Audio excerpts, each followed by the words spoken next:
সেন্টারে ব্যবস্থা নাই।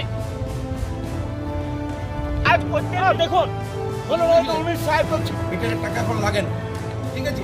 সেটা 1000 টাকার কাজ, লাইটটা হয়েছে। যদি এটা আবাসের টাকার কাজ হতো তাহলে আবাসের বোর্ড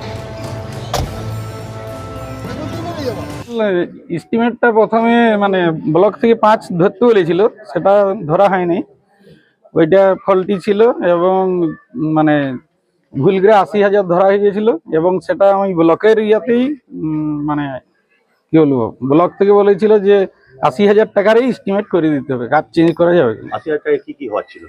80,000 টাকাতে মানে ওয়ারিং আর ওই সোলার লাইট দিয়ে মেকআপ হচ্ছে। সেটা কি হয়?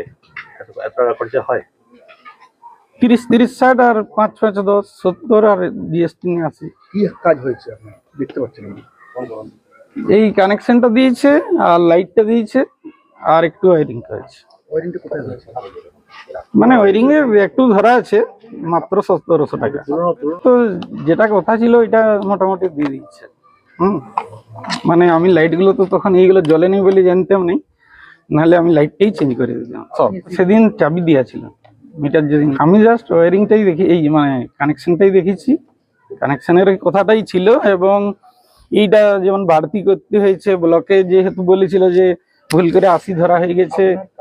কোনো জায়গায় খামতি মনে হচ্ছে? কি বলবেন?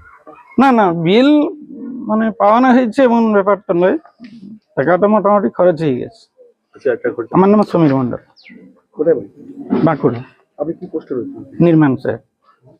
আমরা চেয়েছিলাম ইলেকট্রিক কানেকশন আমার আইসিডিএস এ, একটি 3 লাখ টাকার রাস্তা দিয়েছিল রাস্তাটি, আর একটি সোলার লাইট আমাদের হরি মন্দির প্রাণ মন্দির।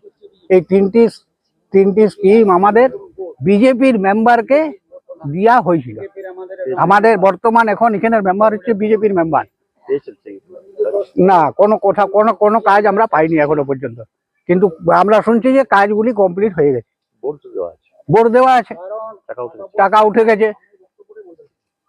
বোর্ড লেগে গেল, টাকা উঠে গেল, আমরা কিছু জানলামই নেই। আমরা লাইটটা লাগিয়েছি সেইটাই জানি না, পরে শুনছি লাইট কিসের এখানে না কালকে লাগিয়ে দিয়ে গেছে। কে এসেছিল? না এনএসএসি ছিল, এনএসএসি দেখিয়ে গেছে। না, লাইট আমাদের এখানে দরকার ছিল না, এখানে আমাদের প্রয়োজন নেই লাইট। বছর পর্যন্ত শিশুরা এখানে আইসিডিএস এ পড়াশোনা করে, তার উপরে ছেলেরা তো থাকে না, তাহলে এত বড় গ্রীষ্মতে যদি তারা এখানটায় গরমে মরে, তার জন্য আমরা এই অনুরোধটা করে পরে পাড়ার সমাধানে আমরা এই জিনিসটা দিয়েছিলাম, তাতে পাস করেছিলেন যে হ্যাঁ এই কাজগুলো তোমাদের হয়ে যাবে, কিন্তু হলো না। পয়সা উঠে গেল কিন্তু কাজ হলো না। হয়েছে কিছু, সেটা আমরা জানলাম আজকে, আমরা জানতাম না। এনএস চুপচাপ কোনো কথাই বললেন না, কি করে বুঝবো? কিছু ভাগ পেয়েছেন। আমার নাম বিকাশ গাঙ্গুলি। আমার অভিযোগ আছে, আমাদের মমতা দিদি 10 লাখ টাকা দিয়েছে আমাদের পাড়া আমাদের সমাধানের জন্য, কিন্তু আমাদের পাড়া আমাদের সমাধানের জন্য আমি 3 লাখ টাকা একটি রাস্তা দিয়েছি, সৌরশক্তি একটি হরিমেলা কাছে দিয়েছি, আর আইসিডিএস সেন্টারের সঙ্গে বলেছিল একটা সংযোজন করতে হবে, তাতে হ্যাঁ ইলেকট্রিক, তাতে ভিডিও সাহেব বলেছিল ওটা 5,000 টাকা খরচা হবে। আমি ঠিক আছে স্যার, তাহলে আমার এইটা ঠিক আছে। তারপর আমার গ্রামের মেম্বার গেছে, গ্রামের মেম্বার বলছে কি কি দেওয়া হয়েছে, না আমারই ভাই, হ্যাঁ উনি বললেন যে কি কি দেওয়া হয়েছে, আমি বললাম এই দেওয়া হয়েছে। বলছে ঠিক আছে, তাহলে ওনারা সবাই সই সাবুত আমরা করে দিয়েছি। করার পরে আজকে যে এই 80,000 টাকা আমার এই একটা সৌরশক্তিতে লেগে গেছে, এরপরে যে আমার টাকিরা দেওয়া আছে আমার রাস্তাটা না ক্লিয়ার হওয়া পর্যন্ত, আর ওই এনএস সাহেবকে আর প্রধানকে যতক্ষণ অ্যারেস্ট করবে আমরা কিন্তু ডেপুটেশন দিতে থাকবো, পঞ্চায়েতে রাস্তা রোডে সমস্ত কিছু করতে পারবো। আমার নাম ভূতনাথ গোড়াই। এঘুরি গ্রাম পঞ্চায়েত মূলত বিজেপি পরিচালিত। তাহলে আমাদের মাননীয় মুখ্যমন্ত্রী কত কষ্ট করে দিল্লির বঞ্চনা সত্ত্বেও পাড়ায় সমাধানে টাকা দিয়েছে। পাড়ায় সমাধানের টাকাতে এলাকার মানুষ দিয়েছিল 5,000 টাকা করে আইসিডিএস সেন্টারে বাচ্চা ছেলেরা পড়ায়, সেখানে বিদ্যুতিকরণের জন্য। সেখানে কি করেছে এনএস প্রধান এবং এজেন্সি মানে কন্ট্রাক্টর চাকসুস করে ওরা কি করেছে, দেখুন এখানে কোন রকম সোলার লাইট দরকার নেই, এখনো পর্যন্ত বিদ্যুতিকরণ হয় নাই, অথচ বিল ছেড়ে দেওয়া হয়েছে, ব্লকে বিল চলে গেছে আবাসের, যে বিলটাতে টাকা দিয়ে হোক কন্ট্রাক্টরকে। কিন্তু গ্রামের মানুষ যেটা চেয়েছিল সেই কাজটাই হয়নি, কোথাও বিদ্যুতিকরণ হয়নি, দেখুন এখানে কোনো রকম কিছু নাই, তাতেও অথচ পেমেন্ট ছেড়ে দেওয়া হয়েছে।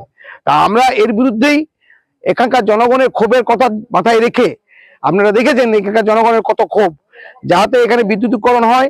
আর এখানে সোলার লাইট একটা লাগিয়ে দিয়েছে, যেটা কোনো পরিকল্পনা নাই, এস্টিমেটে নাই, কেউ নেই। নাম বঙ্কিম মিশ্র, আমি ছাতনা পঞ্চায়েত সমিতির সভাপতি। দেখুন, সরকারি টাকা, জনগণের টাকা, আমাদের টাকা, ওখানে আমাদের পঞ্চায়েত চলছে। আগেও খবর পেয়েছি এরকম তৃণমূল থেকে ওকে বিভিন্নভাবে চাপ দিয়ে আমাদের যে কোটা পঞ্চায়েত সদস্য আছে, পঞ্চায়েত সমিতির আছে সদস্য, তাদেরকে বিভিন্নভাবে চাপ দিয়ে হ্যাকেল করে একটা ডিস্টার্বনেস তৈরি করে দলে টানার চেষ্টা করছে। ভোটের সময় এরা চাইছে যে যেভাবে যদি বিজেপির একটা পঞ্চায়েতের সদস্যকে বা বিজেপির পঞ্চায়েত প্রধানকে যদি ফাঁসিয়ে পড়ে দলে টেনে নিই, তাহলে আমাদের সুবিধা হবে, প্রচারে সুবিধা হবে। কিন্তু এগুলো সম্পূর্ণ ভুল, সম্পূর্ণ মানে ভিত্তিহীন অভিযোগ। প্রয়োজনে সমস্ত সিস্টেমটাই তো তৃণমূলের সিস্টেম, সরকারি সমস্ত সিস্টেম তৃণমূল। ওরা এনকোয়ারি করে দেখুক, প্রয়োজনে আমরাও যাব, আমরা তেঘরি পঞ্চায়েতে যাব, গিয়ে দেখবো সঠিক লোক সঠিক দোষীদের তুলে আনুক, তুলে এনে শাস্তি দেখ। তো আমাদের যে পঞ্চায়েত সদস্য আছে এবং পঞ্চায়েত যে প্রধান আছে এরকম কোনো অভিযোগে অভিযুক্ত নয় আমার কাছে যা খবর আছে। আর বাকি সমস্ত অভিযোগ তৃণমূলের মিথ্যা। ওরা একটা চক্রান্ত করছে, ওদের পায়ের তলার মাটি শেষ, ওরা হাঁটতে চলেছে, পশ্চিমবঙ্গে বিজেপি আসতে চলেছে, তাই এরকম চক্রান্ত করছে।